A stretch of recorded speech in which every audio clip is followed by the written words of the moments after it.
থাকতো না।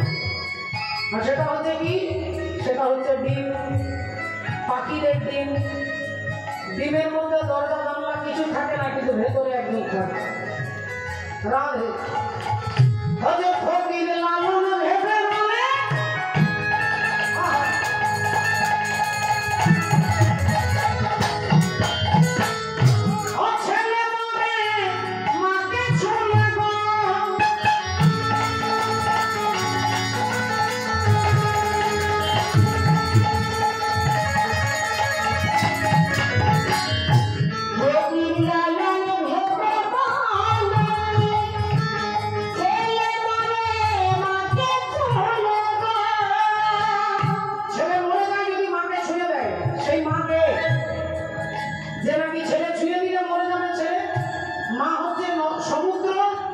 ছেলে হচ্ছে নুন, লবণ।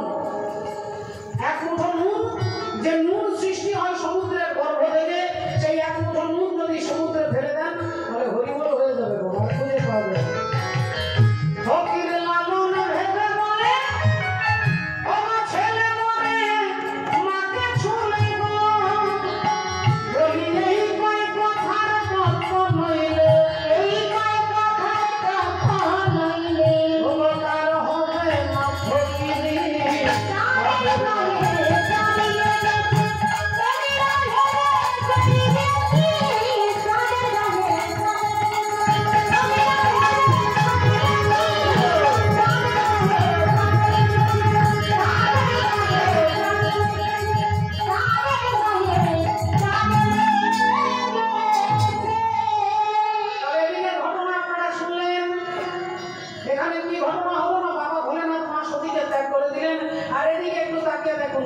ঘটনাটা আমরা ফেলে এসেছি। প্রজাপতি দক্ষ রাজা, আর সেই দক্ষ রাজাকে দেখে শিব ঠাকুর প্রণাম করেননি। কেন করেননি? তিনি ধ্যানে বসেছিলেন। রাধা গোবিন্দের ধ্যানের মধ্যে তিনি ছিলেন, তাই তিনি দক্ষ প্রজাপতিকে দেখেননি। আর দেখেননি বলে তিনি প্রণাম করতে পারেননি, হাত জোড় করতে পারেননি। এটা তো জানে না দক্ষ রাজা। দক্ষ রাজা তখন ভাবছে যে আমাকে দেখে নমস্কার করলো না, আমাকে দেখে প্রণাম করলো না। ওই একটা জায়গায় অহংকারী ব্যক্তি দেখবেন শুধু নিজেকে নিয়েই ব্যস্ত থাকে, আমাকে প্রণাম করলো না, আমাকে দেখে উঠে দাঁড়ালো না। আর এমন সময় সমস্ত দেবতারা দেবর্ষি নারদকে পাঠিয়েছে। দেবর্ষি নারদ এসে দক্ষ প্রজাপতির কাছে দাঁড়িয়েছে, না রায়ণ না রায়ণ। কি ব্যাপার, আপনার মুখটা শুকিয়ে গেছে কেন? আপনার মুখের মধ্যে কোনো হাসি নেই, আনন্দ নেই, কি হয়েছে? দক্ষ রাজা বললেন, আর বলবেন না, আমার ওই ছোট লোক জামাই আছে না, ওই ছোট লোক জামাই, ওই ভাঙর ভোলা শিব, সে আমাকে দেখে উঠে দাঁড়ালো না, নমস্কার করলো না, প্রণাম করলো না, আবার আমার বিনা অনুমতিতে বেরিয়ে চলে গেল। রাধে রাধে, হরি বল হরে কৃষ্ণ। হ্যাঁ, হরি বল হরে কৃষ্ণ। ভক্তমন্ডলী ভক্তিবতী মায়ের। আচ্ছা দেখুন, একটু লক্ষ্য করুন, যেই কথা বলেছে যে আমাকে দেখে প্রণাম করলো না, নমস্কার করলো না, নারদ মুনি বললেন একটা কাজ করুন, আপনি একটা কাজ করুন, আপনাকে যখন আপনার জামাই অপমান করেছে তখন আপনিও একটা ব্যবস্থা করুন, আপনিও তাকে অপমানের ব্যবস্থা করুন। কি করে অপমান করবো? বলে আপনাকে দেখে যখন নমস্কার করেনি, আপনিও একটা যজ্ঞ করবেন, যে যজ্ঞে সবাইকে নিমন্ত্রণ করবেন, শিব ঠাকুরকে বাদ দিয়ে দেবেন। হরি বল, রাধে রাধে। দেবর্ষি নারদ মনে মনে ভাবলেন আমি তোমার দিকেও নই, আমি তার দিকে নই, আমি হলাম ধর্মের দিকে, সত্যের দিকে। এটা আজকে সত্যি কথাটাও তোমাকে বলবো না, আর মিথ্যে কথাও তোমাকে বলবো না। একটা ঘটনা সত্যিও নয়, আবার মিথ্যেও নয়, এটা কি করে হবে? একটা ঘটনা হয় সত্যি, নইলে মিথ্যে, কিন্তু সত্যিও নয় আবার মিথ্যেও নয়, এটা কিরকম ব্যাপার? আরে দুই ভাই গ্রামের মেলা দেখতে গেছে। মেলা দেখতে দেখতে দেখতে সন্ধে হয়ে গেছে। বড় ভাই রামু, ছোট ভাই শামু। রামু শামুকে বলছে, ভাই তোর কাছে টাকা আছে, চল জিলিপি কিনে খাবো। ভাই বললেন, দাদা আমার কাছে আটা নাও নেই। তোমার কাছে নেই? দাদা বললেন, আমার কাছে 4 আনাও নেই। বলে তাহলে চলো দাদা ঘরে গিয়ে মুড়ি খাবো। দাদা বললেন, দোকানে জিলিপি হচ্ছে, জিলিপি ছেড়ে দিয়ে মুড়ি খেতে যাবো? কিন্তু দাদা আমাদের তো পয়সা নেই। বলে চল বিনে পয়সায় খাবো। না দাদা, তারপরে মার খেতে হবে। না যাবি তো চল। না আমি যাবো না। দোকানদারকে বলছে, দাদা জিলিপি কত? 25 টাকা 250। দেন তো দাদা, দেরি করবেন না, তাড়াতাড়ি দেন, গরম গরম দেন, তাড়াতাড়ি দেন। এখন দোকানদার একটা ঠোঙায় 250 জিলিপি দিয়ে রামুর হাতে ধরিয়ে দিয়েছে। রামু একটা করে জিলিপি বার করছে, খাচ্ছে, আর ভাইকে দেখাচ্ছে, দেখ বিনা পয়সায় খাচ্ছি, দেখ বিনা পয়সায় খাচ্ছি, দেখাচ্ছে আর খাচ্ছে। তখন ছোট ভাই ভাবছে যে দাদা বিনা পয়সায় খাচ্ছে, দাদারও যা হবে আমারও তাই হবে, আমিও যাই। শামু একটুক্ষণ পরে এসে দোকানদারকে বলছে, দাদা জিলিপি দাদা 25 টাকা 250, আমাদের দেন না দাদা, তাড়াতাড়ি দেন দাদা, দেরি করবেন। তাকে একটা ঠোঙাতে দিয়েছে, দুজনেই খাচ্ছে। এখন রামু আগে থেকে খাচ্ছে, তার আগে শেষ হয়ে গেছে। সে ভাবছে হাতটা ধুয়ে ছুটে পালিয়ে যাবো, আর যেই হাতটা ধুয়ে পালাতে যাবে দোকানদার ধরে যায়, জিলিপি খেয়ে হাত ধুয়ে বেরিয়ে চলে যাচ্ছেন, 25 টাকা দেবে কে? রামু সঙ্গে সঙ্গে বলে, হ্যাঁ হ্যাঁ তাই তো তাই তো, আমি তো মারাত্মক ভুল করছিলাম, আমি তো আপনাকে 30 টাকা দিয়েছি, 5 টাকা ফেরত দেন। দোকানদার বলছে, মেজাজ গরম করে দেবেন না, আমার মেজাজ খারাপ করে দেবেন না, আমি ভালো কথা বলছি, আমার 25 টাকা দেন। আর রামু বলছে, দেখুন যদি ভালো কথা ভালোভাবে ভদ্র ব্যবহার চান, আমার 5 টাকা ফেরত দেন। দোকানদারের সঙ্গে রামু তুমুল যুদ্ধ, পুরো ঝগড়া লেগে গেছে। এবার শামু ভাবছে আমার কি হবে, এবার আমার কি হবে, আমার তো জিলিপি শেষ। এবার হাত ধুয়ে রুমালটা বার করে হাতটা মুছছে, আর ভাবছে আমি কি করবো।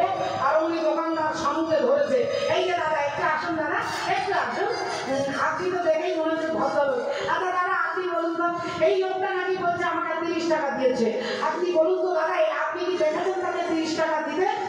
শামু বললেন, ঠিক আছে ঠিক আছে, হাতটা ছাড়ুন, আগে আপনার সমস্যার সমাধান পরে করবো, আগে আমার 5 টাকা মনে আছে তো? আমার 5 টাকা মনে আছে না? আমাকে একই কেসে ঢুকিয়ে দেবে। দোকানদার মাথা চুলকাচ্ছে, আর ভাবছে যদি বলি এও দেয়নি, পাবলিক আমাকে বিশ্বাস করবে না। তাড়াতাড়ি বলছে, হ্যাঁ দাদা, হ্যাঁ আপনার তো মনে আছে, আপনার মনে আছে, আপনি আমাকে 30 টাকা দিয়েছেন, এই 5 টাকা ফেরত দেবেন। 5 টাকা পকেটে রেখেছে। এবার বলুন তো দাদা, এই লোকটা আপনার 30 টাকা দিয়েছে? শামু তখন বলছে, মা কালী দিব্যি করে বলছি, যেমন আমি 30 টাকা দিয়েছি, যেমন আমি দিয়েছি উনি দিয়েছে, মানে আমিও দিইনি আর উনিও দেননি। যেমন আমি দিয়েছি মানে আমিও দিইনি আর উনিও দেননি, তাহলে এটা মিথ্যেও নয়, আবার এটা সত্যিও নয়। রাধে এই সন্দেহ বাবা ঠাকুর ভক্তিমতী মায়েরা, ঘটনা কি ঘটলো না? দেখুন নারদ মুনি বলছে, আপনি সবাইকে নেমন্তন্ন করবেন, শিব ঠাকুরকে বাদ দিয়ে দেবেন। দক্ষ প্রজাপতি বললেন, ঠিক বলেছে, তাহলে সবার ঘরে ঘরে চিঠি পৌঁছে দিতে হবে। দেবর্ষি নারদের হাতে চিঠিগুলো নিয়েছে। দেখুন শিব ঠাকুরকে বাদ দিয়ে সবাইকে চিঠি দেবেন। নারদ মুনি চলেছেন, আজ যেথা প্রজাপতি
করে দেন।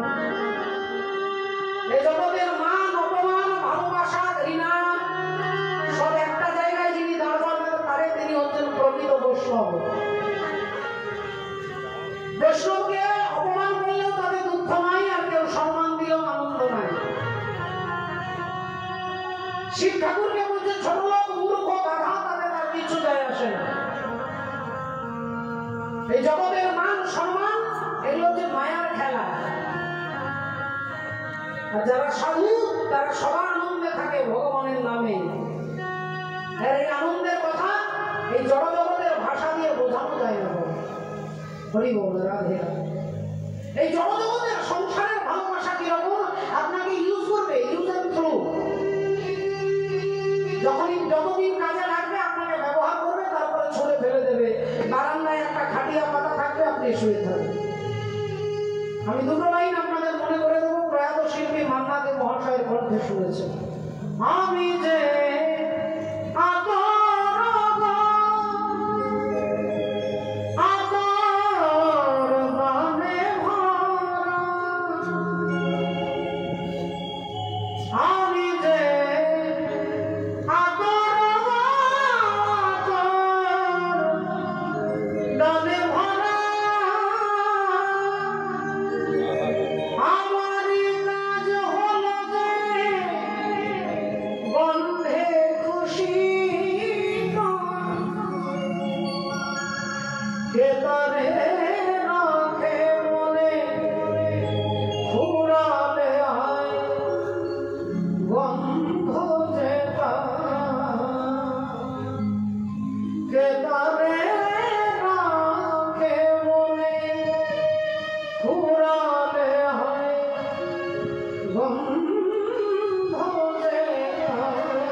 এটা আমার মতো মায়াবদ্ধ জীব, আমার মতো জীব অনুভব করতে পারে না। আপনাদের মতো অনুরাগী ভক্তরা অনুভব করেন বলে এখানে এসেছেন, ভালোবাসেন বলে এখানে এসেছেন।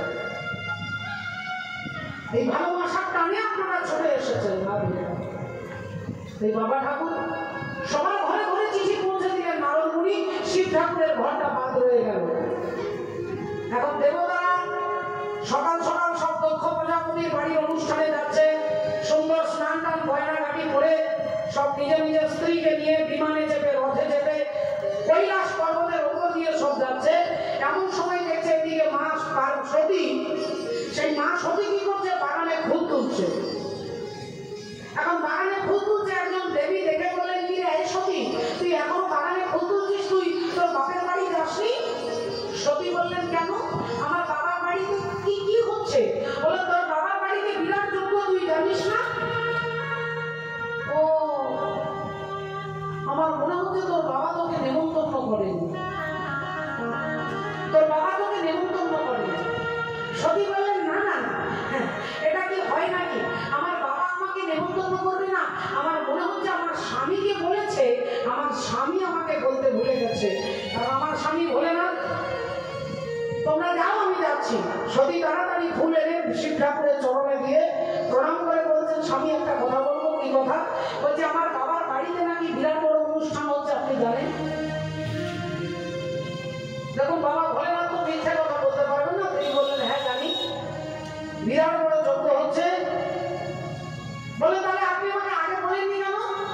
আমি ব্যাগ গোছাবো কখন, চুল বাঁধবো কখন, কাপড় পরবো কখন, যাবো কখন? ভোলেনাথ বললেন দেখো সতী, তোমার বাবার বাড়িতে অনুষ্ঠান হচ্ছে, কিন্তু তোমার বাবা আমাকেও বাদ দিয়ে দিয়েছে, আর আমার যেহেতু তুমি স্ত্রী তাই তোমাকেও বাদ দিয়ে দিয়েছে। সতী বললেন অসম্ভব, আমার বাবা আমাকে কখনোই বাদ দিতে পারে না, আমার বাবার আমি আদরের মেয়ে। বললেন দেখো তোমার বাবা তোমাকে আর আমাদের দুজনকে বাদ দিয়ে দিয়েছে, কেন বাদ দেবে, কারণটা কি? তাহলে কারণটা বলতে গেলে যেতে হবে সেইখানে, সেই ভৃগুমুনির যজ্ঞে সবাই উঠে দাঁড়িয়ে নমস্কার করলেন, শিব ঠাকুর বলতে পারলেন না। শিব ঠাকুরকে কি কথা বললেন, কতগুলো কথা। কোন জামাই যদি শ্বশুর বাড়িতে অপমানিত হয়,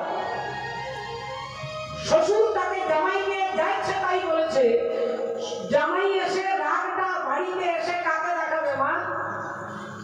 আপনারা বিচার করে বলুন। জামাই যদি শ্বশুর বাড়িতে অপমানিত হয়, রাগ এসে বাড়িতে কাকে দেখাবে? স্ত্রীকে দেখাবে। তোমার বাবা আমাকে এই বললো, তোমার বাবা আমাকে এই বললো, তোমার বাবা আমাকে ছোট লোক বললো। তোমার বাপের বাড়ির দুয়ারে সরকার যেতে পারে, কিন্তু দুয়ারে আমি যাব না। বাবা ভোলেনাথ বললেন যে তুমি বিশ্বাস করো, আমি ধ্যানের মধ্যে গোবিন্দের দর্শন করছিলাম, তাই তোমার বাবাকে নমস্কার করতে ভুলে গেছি বলে তোমার বাবা ভেবে নিয়েছে আমি ওনার শত্রু, তাই আমাকে ত্যাগ করে দিয়েছে, আর তুমি আমার স্ত্রী বলে তোমাকে ত্যাগ করে দিয়েছো। সতী বললেন আমার বাবা যদি নেমন্তন্ন করতে ভুলে গেছে আপনি যাবেন না? ভোলেনাথ বললেন যদি তোমার বাবা আমাকে নেমন্তন্ন করতে ভুলে যেত, আমি 100 বার তোমার বাবার বাড়ির দরজায় যেতাম। বিনা নেমন্তন্নে 3 জনের বাড়ি যাওয়া যায়, গুরুর বাড়ি, বন্ধুর বাড়ি আর হিতৈষীর বাড়ি। বিনা নেমন্তন্নে যাওয়া যায়, কিন্তু যদি তারা ভুলে যায়, আর যদি ইচ্ছে করে আপনাকে বাদ দিয়ে দিয়েছে, বললেন তোমার বাবা আমাকে ভুলে গেলে আমি 100 বার যেতাম, কিন্তু তোমার বাবা আমাকে ভুলে যায়নি, আমাকে ইচ্ছে করে বাদ দিয়ে দিয়েছে, তাই তুমি যেও। সতী বললেন ঠিক আছে ঠিক আছে, আপনাকে যেতে হবে না, আমি চললাম। দেখো সতী তুমি যেও না, তোমার জীবনে মারাত্মক অনর্থ হবে। কোনো কথা না শুনে মা সতী যে কাপড়টা পরেছিল ওই কাপড় পরে হাঁটতে হাঁটতে যাচ্ছে। এত গয়না বেটি কোথায়, বেটি কোথায়, এত গয়না বেটি কোথায়, বেটি গয়না, এত গয়না বেটি কোথায়, বেটি গয়না। সিংহীর উপর ভৃঙ্গি হয়ে সিংহী, সিংহী একাই ভৃঙ্গি হয়ে বাপের বাড়ি ছোড়ে গেলি গয়না, এত গয়না বেটি কোথায়, বেটি গয়না, এত গয়না বেটি কোথায়, বেটি গয়না। ওরে অবস্থা তোর আছে জানা,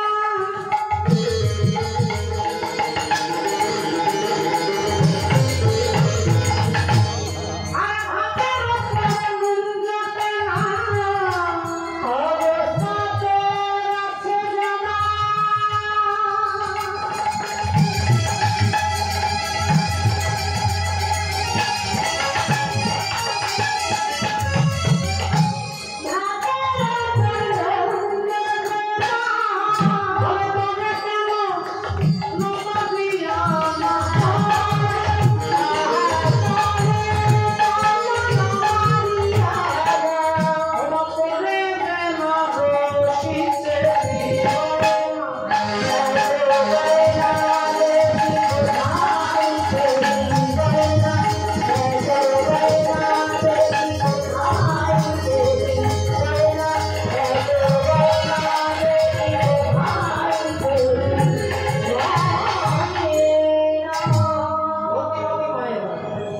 মা সতী ছুটতে ছুটতে যাচ্ছে বাপের বাড়ির দরজায়। এদিকে দক্ষ প্রজাপতি যজ্ঞে বসে গেছে। রাধে রাধে। দক্ষ প্রজাপতি 7খানা মেয়ে বাবা। কি কি নাম?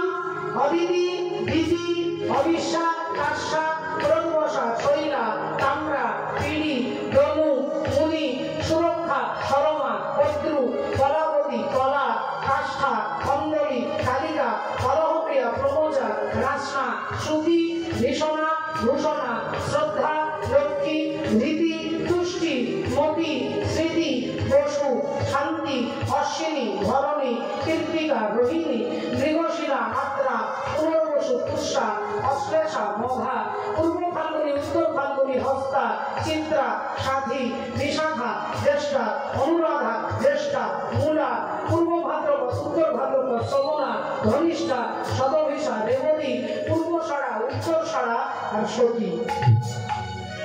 এই 7টা মেয়ের মধ্যে 59টা মেয়েকে নেমন্তন্ন করেছে, তারা এসেছে।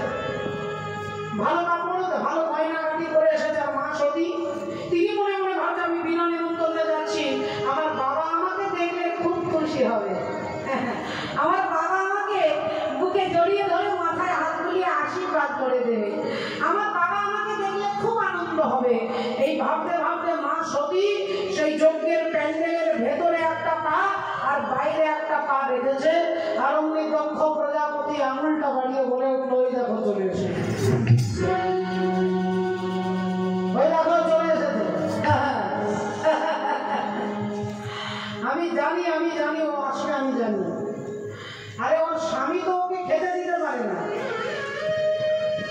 এখানে খাবে আবার স্বামীর জন্য টিফিন বক্সে করে নিয়ে যাবে, এখানে দান দক্ষিণা নেবে, কাপড় টাপড় নেবে, গয়না কাটি নেবে, তাই বিনা নেমন্তন্নে চলে এসেছে। এ কথা যেই শুনেছে মা সতীর মাথায় যেন বজ্রাঘাত হলো, মাথায় বজ্রাঘাত হলো। মা কাঁদতে কাঁদতে বলছে, বাবা আমি তোমার ঘরে খাওয়ার জন্য আসি নাই, বাবা আমি তোমার ঘরে খাওয়ার জন্য আসিনি, আমি এসেছি তোমার কাছে জানবার জন্য, যেখানে তুমি সবাইকে নেমন্তন্ন করেছো আমার স্বামীকে কেন বাদ দিয়ে দিয়েছো বাবা। দক্ষ প্রজাপতি বললেন, তোর স্বামী ওই ছোট লোক, ওই অসভ্য, ওই মূর্খ, ওই গাধা, ও তো চিতার শ্মশানে চিতার কাঠের উপরে বসে থাকে, এরকম ভদ্র সমাজে বসে পারবে? সে তো ভূত প্রেতের সঙ্গ করে, এরকম ভদ্রলোকদের সঙ্গ করতে পারবে?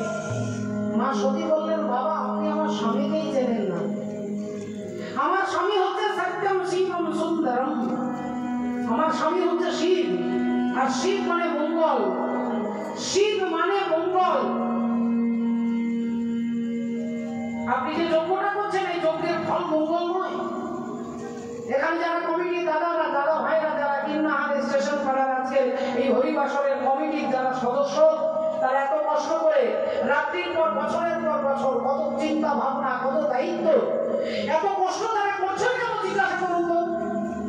তারা বলবেন যে যারা কীর্তন শুনতে আসেন তাদের মঙ্গলের জন্য, গ্রামের মঙ্গলের জন্য, এলাকার শান্তির জন্য।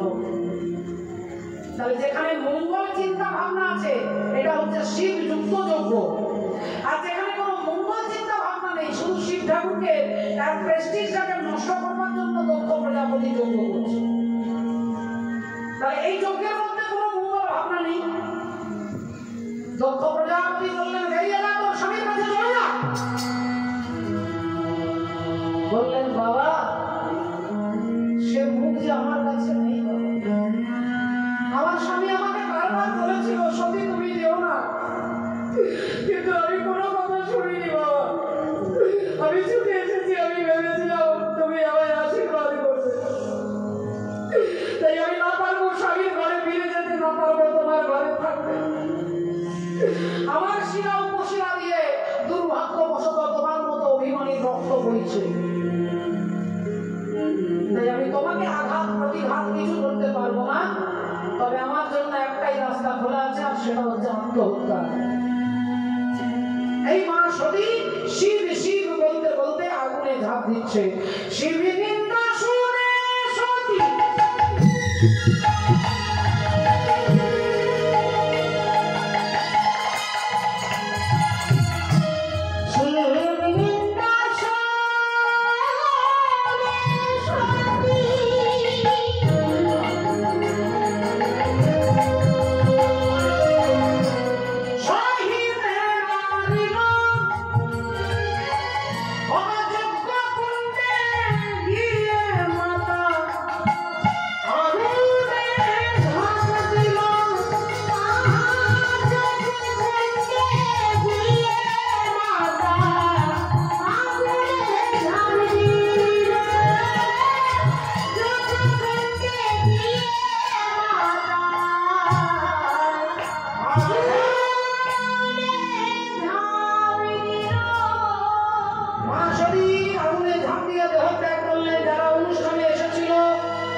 তুমি কি করলে মা?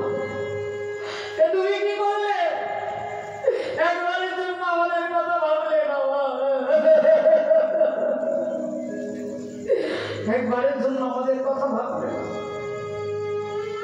মা। মা গো মা, আমায় ছেড়ে কোথাও তুমি চলে যেও না মা। মা গো মা, আমরা কি বাবার কাছে কি করে দাঁড়াবো? বাবা যখন জিজ্ঞাসা করবে তোমার মা কোথায়, আমরা কি বলবো? মা তুমি একবার আমাদের কথা বলবে না। নন্দী ভিঙ্গি কাঁদতে কাঁদতে ছুটতে ছুটতে যাচ্ছে, কাঁদতে কাঁদতে ছুটতে ছুটতে যাচ্ছে। আর এদিকে বাবা ভোলেনাথ আনন্দে বসে আছেন কৈলাস পর্বতের উপরে। কৈলাস পর্বতে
যেই বলেছে নন্দী অমনি পায়ে আছাড় খেয়ে পড়েছে। বাবা মা আর কোনোদিন আসবে না, বাবা আর কোনোদিন আসবে না, কোনোদিন আসবে না। কেন? আপনার শ্বশুর মশাই আপনার নিন্দা করছিল আর মা সহ্য করতে না পেরে আগুনে ঝাঁপ দিয়ে আত্মহত্যা করেছে। আগুনে ঝাঁপ দিয়ে আত্মহত্যা করেছে। এ কথা যেই বলেছে সঙ্গে সঙ্গে বাবা ভোলেনাথ মাথা থেকে একটা জটা ছিঁড়ে আর জটাটা মাটিতে আছাড় দিয়ে ফেলেছে। আর অমনি একজন অসুর সৃষ্টি হলো, যে অসুরের নাম হচ্ছে বীরভদ্র। বীরভদ্র বললেন, বাবা তুমি আমাকে কেন তৈরি করলে? না তোমাকে একটা কাজ করতে হবে। কি কাজ? না প্রজাপতি দক্ষ রাজাকে অহংকারে যজ্ঞ করছে, ওই যজ্ঞটাকে ধ্বংস করে দেবে, ওই যজ্ঞটাকে বন্ধ করে দেবে, নষ্ট করে দেবে। বীরভদ্র সমস্ত ভূত প্রেত সবাইকে নিয়ে আর দক্ষ প্রজাপতির যজ্ঞের অনুষ্ঠানে গিয়ে ওটা প্যান্ডেলটাকে ভেঙে তছনছ করে দিলেন। যজ্ঞের জিনিসপত্র সব এলোমেলো করে জল ঢেলে দিলেন। আর বীরভদ্র যেখানে আগুন জ্বলছিল সেখানে প্রসাব করে নিভিয়ে দিলেন। প্রসাব করে নিভিয়ে দিলেন। রাধে রাধে। যেই আগুনটাকে নিভিয়ে দিলেন প্রসাব করে, অমনি দক্ষ প্রজাপতি বললেন, তোদের মালিক যেমন ছোট লোক তোরাও সেই রকম ছোট লোক। বীরভদ্র আমি তার দাস হয়ে মালিকের নিন্দা তো শুনবো না। হাতে ছিল ত্রিশূল, আর এই ত্রিশূলটা বীরভদ্র ছুঁড়ে দিলেন। দক্ষ প্রজাপতির মুন্ডটা কাটা হয়ে গেল, মুন্ড কাটা হয়ে গেল। মুন্ডটা গিয়ে পড়লো হিমালয় পর্বতের পাদদেশে, আর ধরটা পড়লো সবার সামনে। সবাই চুপ, কেউ কোনো কথা বলছে না, কেউ কোনো কথা বলতে পারছে না। পাবলিকের কাজই হচ্ছে পাবলিক কখনো অন্যায় দেখলেও প্রতিবাদ করতে পারে না। এটাই হচ্ছে সব থেকে মজাদার কথা। অন্যায় দেখলেও চুপ করে থাকবে, সব চুপ করে আসে, কেউ কোনো কথা বলছে না। তখন দক্ষ প্রজাপতির স্ত্রী, তিনি জানেন যে আমার স্বামী অহংকারী, অভিমানী, বৈষ্ণব নিন্দা করেছে, বৈষ্ণব অপরাধ করেছে, তাই এই মুহূর্তে যার নিন্দা করেছে তিনি যদি ক্ষমা না করে জগতে কেউ আমার স্বামীকে ক্ষমা করতে পারবে না। আর তখনই মা প্রসূতি দেবী ছুটে গেলেন বাবা ভোলেনাথের কাছে। ভোলেনাথের কাছে গিয়ে চরণে আছাড় দিয়ে পড়লেন, দেখুন রাধে রাধে।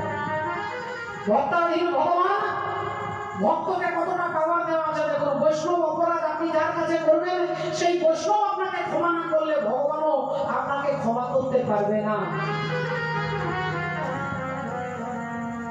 ভক্তমন্ডলী, ভক্তিমতী মায়েরা, কুরুক্ষেত্রের যুদ্ধে ভীষ্মদেব প্রতিজ্ঞা করেছে আমি 10,000 লোককে মারবো, প্রতিদিন 10,000 সেনাকে আমি মারবো, ভীষ্মদেবের প্রতিজ্ঞা।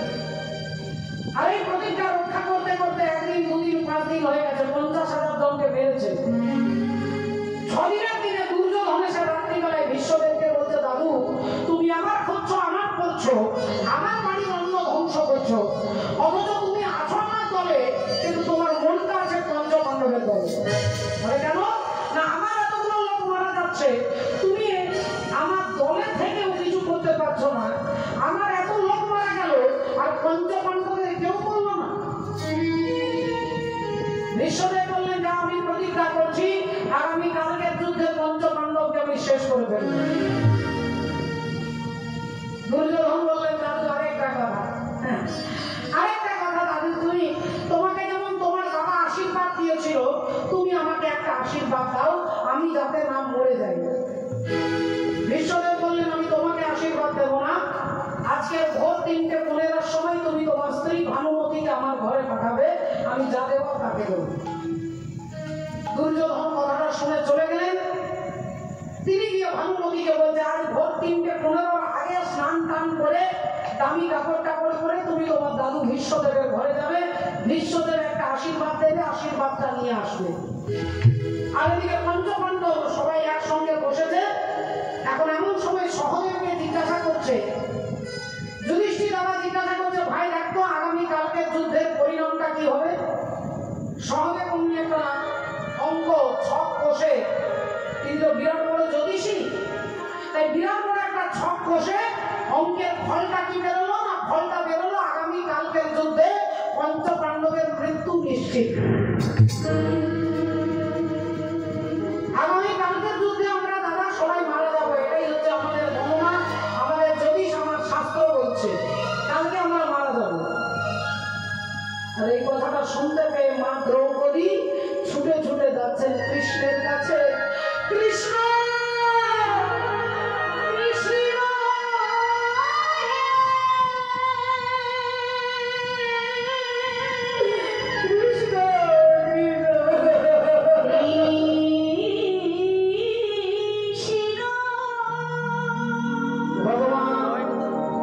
দ্রৌপদীর চোখে জল দেখে জিজ্ঞাসা করলেন, কি হয়েছে? কৃষ্ণ, কালকে আমার 5জন স্বামী মারা যাবে। আমার স্বামী সহদেব অঙ্ক বসে দেখেছে আগামী কালকের যুদ্ধে আমার 5জন স্বামী কেউ বাঁচবে না, মারা যাবে। ভগবান মিষ্টি হেসে বললেন, দেখো যার জন্ম হয়েছে, জন্ম যার হয়েছে মৃত্যু তার হবে। জন্ম হলে মৃত্যু হবে, এতে এত ভেঙে পড়ার তো কিছু নেই। কৃষ্ণ, তুমি কি পাথর হয়ে গেছো? আমার 5জন স্বামী কালকে মারা যাবে, আর তুমি আমার সঙ্গে এসে এসে কথা বলছো। ভগবান বলেন, এই দেখো, আরে বাবা একদিন জগতে কেউ থাকবে না, তোমার স্বামীরাও থাকবে না।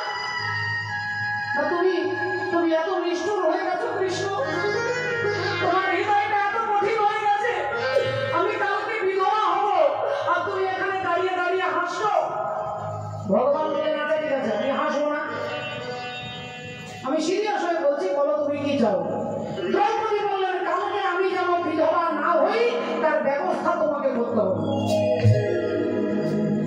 আগামী কালকের যুদ্ধে আমি যাতে বিধবা না হই তার ব্যবস্থা তোমাকে করতে হবে। এর মানেটা কি আপনারা সবাই বুঝলেন? অন্তর্যামী গোবিন্দ বললেন, আমি তোমাকে বলছি তুমি কালকে বিধবা হবে না। তাহলে কি করতে হবে? তুমি এক কাজ করো, দ্রৌপদী তুমি আজকেই সুইসাইড করো, তুমি আজকেই মরে যাও। তুমি আজকে মরে গেলে তো তোমাকে বিধবা হতে হবে না, তুমি বেঁচে থাকলে কালকে বিধবা হবে, তুমি আজকেই মরে যাও। দ্রৌপদী অভিমান করে বললেন, আমি মরে যাবো? হ্যাঁ ঠিক আছে, ঠিক আছে, আমি মরবো। আমি স্বামীর মরা মুখ দেখার আগে আমি মরে যাবো। কি করে মরবে? বলে আগুন জ্বালিয়ে চিতা সাজিয়েছে। চিতা সাজিয়েছে, দ্রৌপদী ঝাঁপ দিতে যাবে, ভগবান বললেন দাঁড়াও, মরবে যখন তুমি নিশ্চিত, তাহলে এক কাজ করো, একটু চিতাটা পরিক্রমণ করে অন্তত আমার নামটা করে মরো।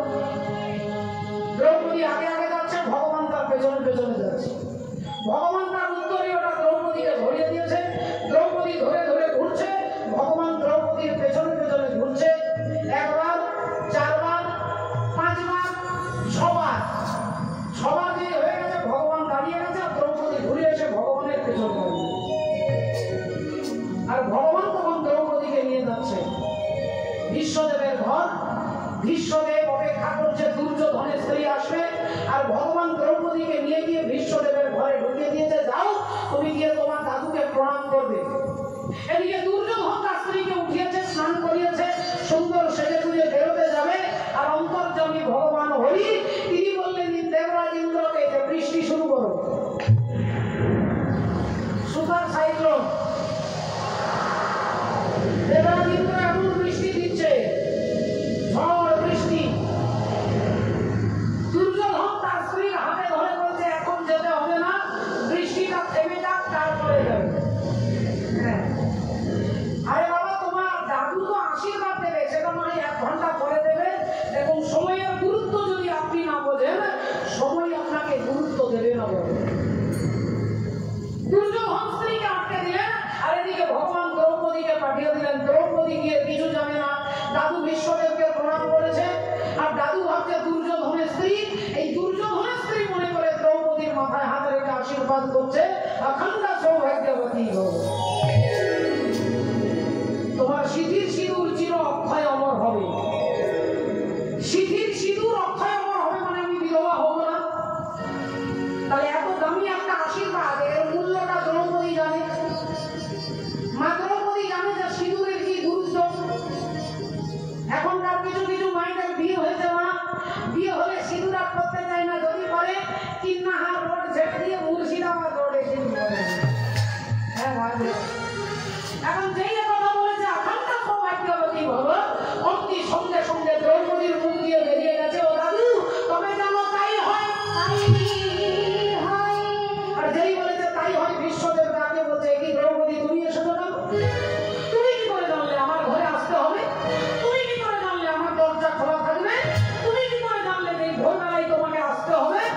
দ্রৌপদী চমকে গেছে, ও দাদু আমি কিছু জানি না, আমি কিছু জানি না, আমি কিছু জানি না, আমি কিছু জানি না, আমি কিছু জানি না, আমি কিছু জানি না। ওরে আরে তুমি জানি বল আমি কিছু জানি না, কিছু জানি বল আমি কিছু জানি না, আরে তুমি জানি বল আমি কিছু জানি না। কে তোমাকে নিয়ে এসেছে? কে তোমাকে এখানে কান্দে কান্দে নিয়ে এসেছে? দাদু সেটা তোমার ঘরে দরজার বাইরে দাঁড়িয়ে আছে। বিশ্বদেব পাগলের মতো ছুটতে ছুটতে যাচ্ছে, আর ছুটতে ছুটতে ছুটতে গিয়ে দরজার কাছে দাঁড়িয়েছে। অমনি দেখছেন অনন্ত কোটি ব্রহ্মাণ্ডের যিনি মালিক, সেই পরমাত্মা হরি দাঁড়িয়ে আছে। বিশ্বদেব কেঁদে কেঁদে বলছে, ঠাকুর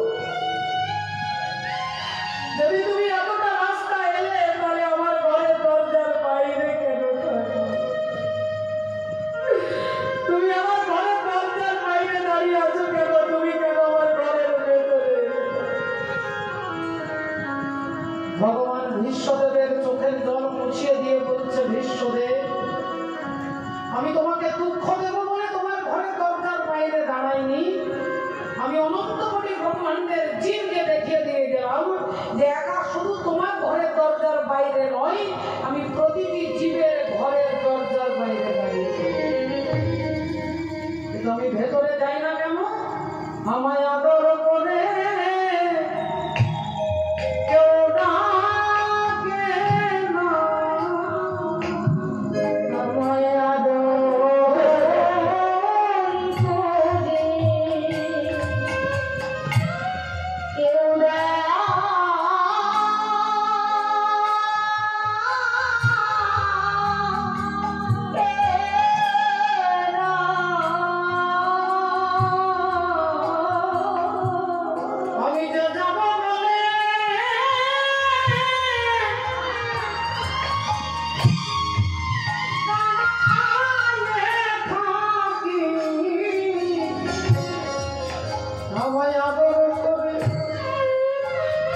বিশ্বদেবী কেঁদে কেঁদে বলছে, ঠাকুর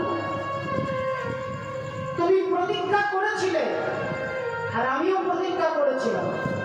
আমি প্রতিজ্ঞা করেছিলাম আগামী কালকের যুদ্ধে পঞ্চপাণ্ডবকে মারবো। তুমি তার আগেই কায়দা করে দ্রৌপদীকে আমার কাছে এনে আশীর্বাদটা দেওয়া করালে। তাহলে তুমি আমার প্রতিজ্ঞাটা ভেঙে দিলে।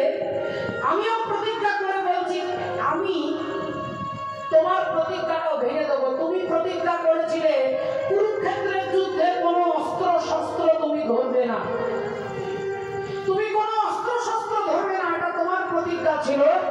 আমিও প্রতিজ্ঞা করে বলছি আমি তোমার প্রতিজ্ঞাটা ভঙ্গ করে দেব। ভগবান চলে এলেন। সকালবেলায় শুরু হলো যুদ্ধ, অর্জুনের সঙ্গে ভীষ্মদেবের যুদ্ধ। ভীষ্মদেব এক একটা বাণ মারছে, অর্জুন ভয়ে থরথর করে কাঁপছে। অর্জুনের ভয়ে সারা দেহের রঙগুলো দাঁড়িয়ে গেছে, তিনি কিছুতেই পারছে না। আর এমন সময় ভীষ্মদেব একটা বাণ নিয়ে অর্জুনের রথের চাকায় মেরেছে, আর রথটা উনি ভেঙে অর্জুন মাটিতে পড়ে গেছে। আর যেই অর্জুন পড়ে গেছে উনি অর্জুনকে লক্ষ্য করে ভীষ্মদেব তীরটা মারতে যাবে, আর অমনি ভগবান রথের চাকাটা তুলে ভীষ্মদেবকে মারবার জন্য উদ্যত হয়।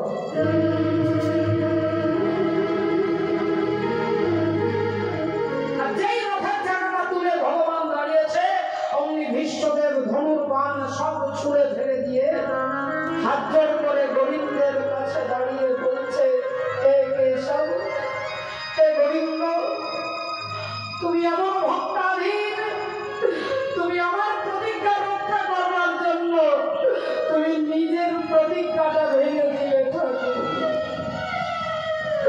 আমার প্রতিজ্ঞা রক্ষা করবার জন্য তুমি তোমার প্রতিজ্ঞা ভেঙে দিলে। তুমি বলেছিলে অস্ত্র ধরবে না, আর আমি বলেছিলাম তোমাকে অস্ত্র ধরাবো। তুমি আমাকে জিতিয়ে দিলে আর তুমি নিজে হেরে গেলে। ভগবান তোমার নিন্দা করবে না এই সমাজ, এই ভক্তরা বলবে না যে ভগবানের কথার কোনো দাম নেই? হ্যাঁ, তোমাকে কেউ বলবে? এমনিতেই মানুষ বলে আমি এক বাপের বেটা, এক বাপের বেটা হো আমি, আমার কথাটাও এক, আমার বাপও এক।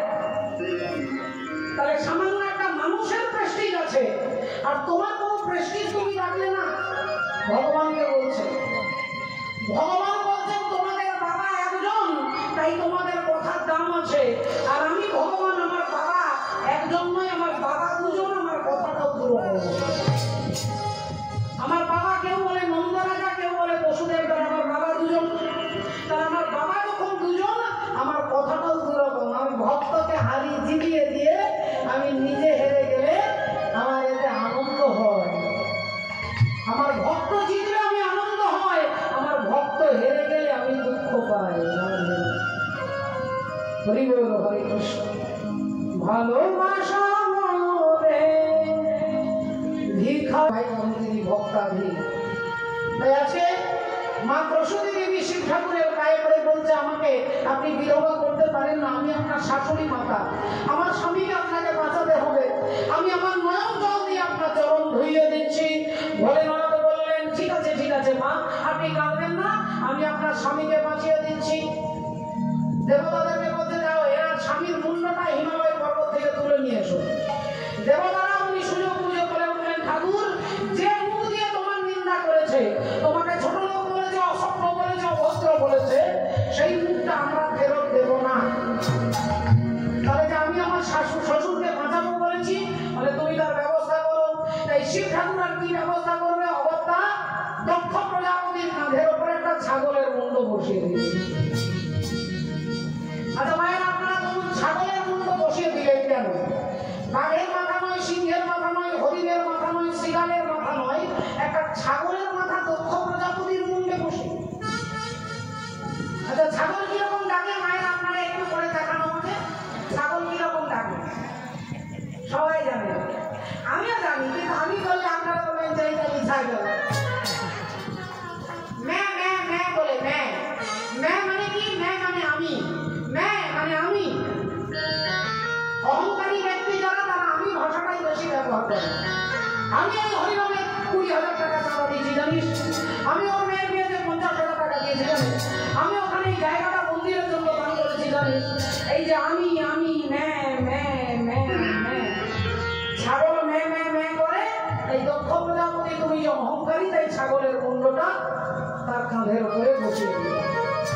দক্ষ রাজা বেঁচে গেলেন, হাত জোড় করে ক্ষমা ভিক্ষা দিয়ে তিনি ফিরে চলে গেলেন। আর বাবা ভোলেনাথ ওই মরা সতীর দেহটাকে কাঁধে নিয়ে তাণ্ডব নৃত্য করছে, তাণ্ডব নৃত্য করছে। দেবতারা সবাই শান্ত করবার চেষ্টা করছে। জটাটবি গলজ্জ্বলত প্রভা